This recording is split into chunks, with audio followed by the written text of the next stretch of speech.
नमस्कार, मैं हूं श्वेता झा और आप देख रहे हैं आज तक। उत्तर प्रदेश में लव जिहाद का मुद्दा गरमाया तो मध्य प्रदेश में मदरसे को लेकर एक मंत्री के बयान से बवाल मच गया है। पर्यटन और संस्कृति मंत्री उषा ठाकुर ने यह कहकर विवाद खड़ा कर दिया है कि मदरसों में आतंकी पलते हैं।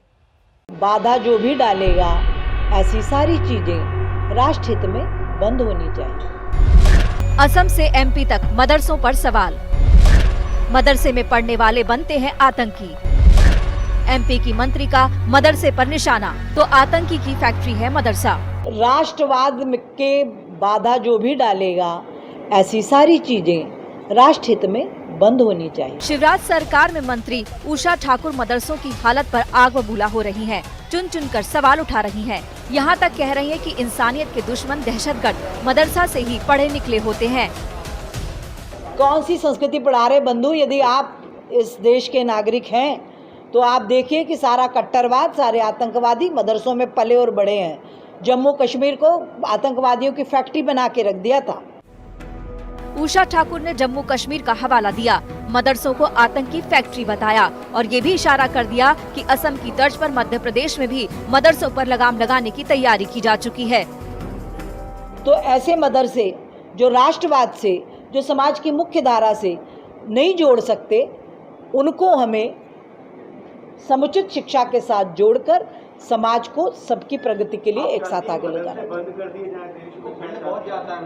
देखिए, अभी असम में ये करके दिखा भी दिया, ठीक है ना, कि मदरसे बंद।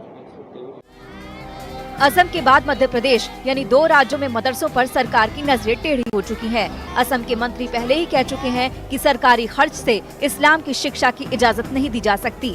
मदरसा को बदलना होगा, मुख्य धारा से जोड़ना होगा।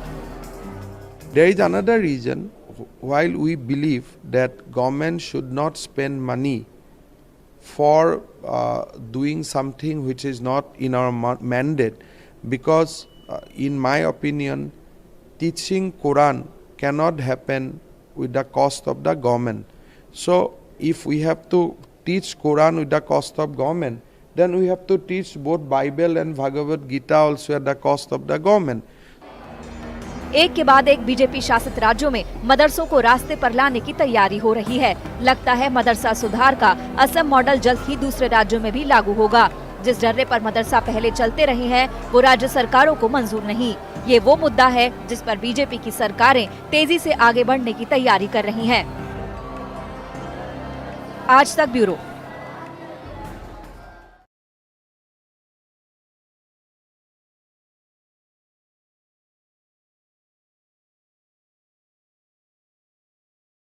कश्मीर और कश्मीर की घाटियां आतंकवादियों के लिए जिहाद करने की युद्ध भूमि है, लेकिन हिंदुस्तान के कुछ जगहों के मदरसे आतंकवादियों की पनाहगाह हैं और ट्रेनिंग इंस्टीट्यूट हैं। अगर मद्रास का नाम इस सिलसिले में लिया गया है तो कोई ताज्जुब की बात नहीं है।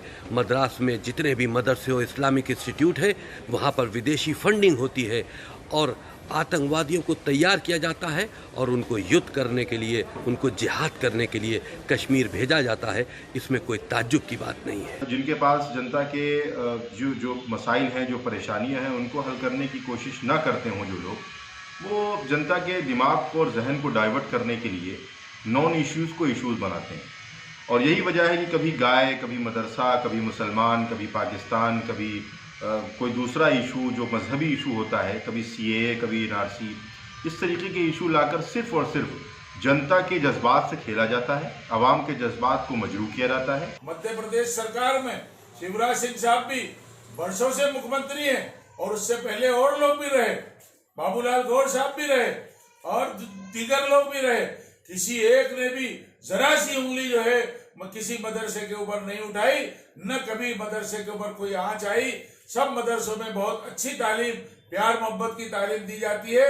मेरी मध्य प्रदेश सरकार से और शिवराज साहब से अपील है कि ऐसी मिनिस्टर को फौरन बर्खास्त करें और करोड़ों मुसलमानों का जो दिल दुखा रही हैं उस पर FIR दर्ज की। एक दिन पहले VHP और BJP कार्यकर्ता आरोपी लड़के को पकड़ने की मांग को लेकर थाने का घेराव करने पहुंचे थे, लेकिन पुलिस को लाठीचार्ज करना पड़ा। नहीं होनी चाहिए कि हमारे कार्यकर्ताओं पे लाठीचार्ज। मम्मी पापा मैं बिलाल के साथ अपनी मर्जी से आई हूँ और ये मेरा आधार कार्ड है जिसके हिसाब से मैं बालिग हूँ। बरेली के इस थाने में पुलिस की नाक के नीचे कानून व्यवस्था से खिलवाड़ हो रहा है। कुर्सियां तोड़ी जा रही हैं, नारेबाजी की जा रही है, कानून का मजाक उड़ाया जा रहा है। ये बीजेपी और विश्व हिंदू परिषद के नेता कार्यकर्ता हैं। इनके गुस्से की वजह आपको विस्तार से बताएंगे, लेकिन पहले इस थाने का हाल देख लीजिए। थाने में घुसकर तोड़फोड़ हो रही है और पुलिस वाले तमाशबीन बनकर कानून के चीथड़े उड़ते देख रहे हैं। जब पुलिस की पूरी लानत मलानत हो गई तो बाकी थानों से जवानों को बुलाया गया और फिर वो एक्शन हुआ जो काफी पहले होना चाहिए था। दरअसल बरेली में बीजेपी वीएचपी नेताओं का ये जमावड़ा एक हिंदू लड़की के मुस्लिम लड़के के साथ भाग जाने की खबर के सामने आने पर हुआ। बरेली में खबर जंगल की आग की तरह फैली और बीजेपी वीएचपी के नेता कार्यकर्ता इस थाने की तरफ कूच कर गए। लव जिहाद करके कोई लड़का भगा के ले गया। हम सिर्फ निवेदन ये करने आए थे कि उनको बरामद करके उनके परिवार को उठाया जाए, उनको गिरफ्तार किया जाए, कहीं से खोज गिलाया जाए।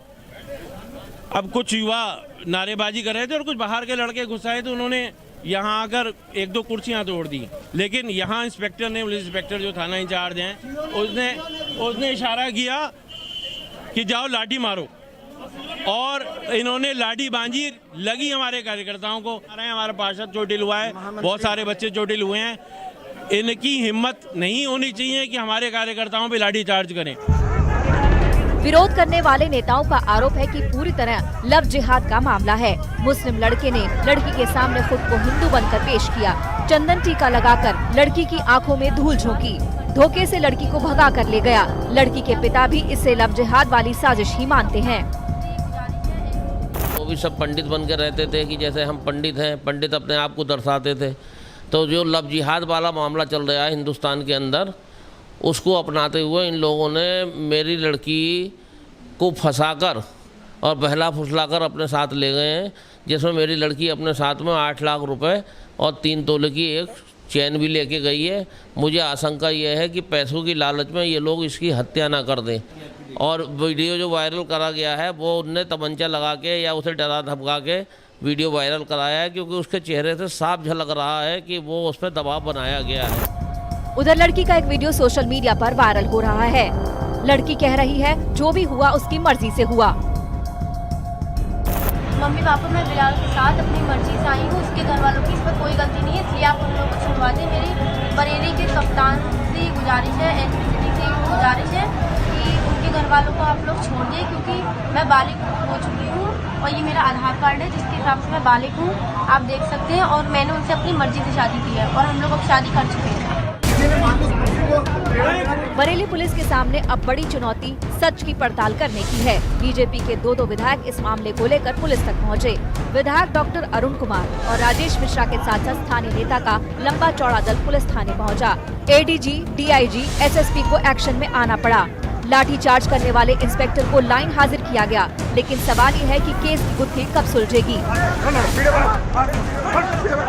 तारीख को इसमें मुकदमा पंजीकृत किया गया था और जो लड़की आज की तारीख में दूसरे राज्य में उसकी लोकेशन मिली है, पुलिस की टीम वहां पर पहले से ही पहुंच के उनको ढूंढ रही है। इसी दौरान जो लड़की के परिवार वाले और कुछ संगठन वाले थाने पर आए और उन्होंने ज्ञापन देने की कोशिश की। उसी में आपस में कुछ बहसबाजी के दौरान पुलिस के द्वारा हल्का बल प्रयोग किया गया और उसी में कुछ पुलिसकर्मियों के द्वारा की गई इस कार्रवाई के ऊपर उनके ऊपर चौकी इंचार्ज को और कुछ सिपाहियों को निलंबित किया जा रहा है और जो वहाँ के थानाध्यक्ष हैं उनको लाइन हाजिर किया जा रहा है। बाकी जांच के उपरांत इसमें अन्य अग्रतर कार्रवाई की जाएगी। बरेली की इस घटना ने लव जिहाद को फिर से बहस के केंद्र में ला दिया है। सारा दारोमदार अब पुलिस पर है। बरेली से कृष्णराज और लखनऊ से कुमार अभिषेक के साथ आज तक ब्यूरो। नए उपराज्यपाल मनोज सिन्हा अमन वापसी के एक्शन प्लान में जुट गए हैं। अलगाववादी ताकतें उनके निशाने पर हैं। आज तक से खास बातचीत में उन्होंने गुपकार घोषणा को गंभीरता से ना लेने की बात करके नेताओं को सख्त संदेश दिया।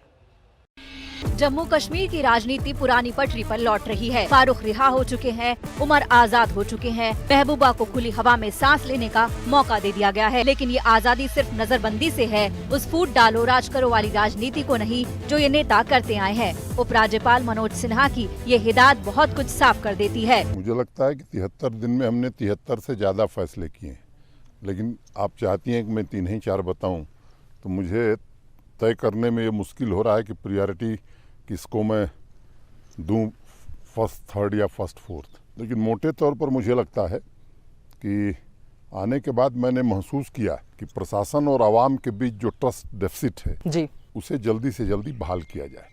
और मैंने इन 73 दिनों में कोशिश की है कि आवाम और प्रशासन के बीच की जो खाई थी उसे पाट दिया जाए। इस सिलसिले में हमने अनेक फैसले किए हैं और उसका असर अगर आप श्रीनगर उतरी होंगी, यहाँ तक आने में अगर किसी से आपकी बात हुई होगी तो आपने महसूस किया हो। तो ये सख्त चेतावनी उन नेताओं के लिए है जो अनुच्छेद 370 के खात्मे पर घाटी में असंतोष की आग भड़काने की ताक में लगे हैं। ये तस्वीर आपको याद होगी, महबूबा मुफ्ती की रिहाई के बाद कश्मीर के नेताओं की मुलाकात हुई। 370 पर नए सिरे से लामबंदी का प्लान बना। इस सियासी मिलन पर उपराज्यपाल की नजर है। राजनीतिक दल क्या कर रहे हैं ये मेरी चिंता का विषय नहीं है। जम्मू कश्मीर की आवाम क्या सोचती है, उनकी बेहतरी के लिए, उनके सपनों को पूरा करने के लिए क्या किया जा सकता है। जो कश्मीर इस देश का मुकुट था, मुकुटमणि था, वादियों में जो खूबसूरती यहाँ की है, जो नेचुरल रिसोर्सेस यहाँ हैं, यहाँ के लोगों को जो तरक्की मिलनी चाहिए थी वो नहीं मिल सकी है। मेरी प्राथमिक जिम्मेदारी है कि यहाँ के लोगों का जो हक था, वाजिब हक था, वो मिले, यहाँ उनकी आशाओं और अपेक्षाओं को पूरा किया जाए और उसके लिए मैं अथक परिश्रम कर रहा हूँ और जो कुछ मैं कर सकता हूँ मैं कोई कोशिश उठा नहीं रखूंगा। कश्मीर की सियासी बिरादरी की बेचैनी बढ़ रही है। संसद के फैसले को कश्मीर की आवाम ने सिर झुकाकर स्वीकार किया है। मुफ्ती और अब्दुल्ला हाशिए पर खिसक गए हैं। देखिए, जहाँ तक चीन का सवाल है, मैंने तो चीन के प्रेसिडेंट को कभी यहाँ बुलाया नहीं। हमारे वजीर आज़म ने उसको गुजरात भी बुलाया, उसे झूले पे भी बिठाया, उससे चेन्नई भी ले गए, वहाँ भी उसको खूब खिलाया, मगर उन्हें वो पसंद नहीं आया। एप्लीकेशन ऑफ 370 और उन्हें आर्टिकल 370 को लेकर ये कहा कि हमें ये कबूल नहीं है और जब तक आप आर्टिकल 370 को रिस्टोर नहीं करेंगे हम रुकने वाले नहीं हैं। फारूक अब्दुल्ला कश्मीरियत को आड़ बनाकर सियासी कोहराम मचाने में लगे हैं, लेकिन वो ये भूल जाते हैं कि न्यू कश्मीर में उनकी दाल गलने वाली नहीं है। श्रीनगर से चित्रा त्रिपाठी और अशरफ वाणी के साथ आज तक ब्यूरो। नमस्कार, मैं हूं अंजना ओम कश्यप। हमें उम्मीद है ये वीडियो आपको पसंद आया होगा। लेटेस्ट खबरों के लिए यूं ही देखते रहिए आज तक और इस वीडियो के पसंद आने पर लाइक, शेयर एंड सब्सक्राइब करना ना भूलें।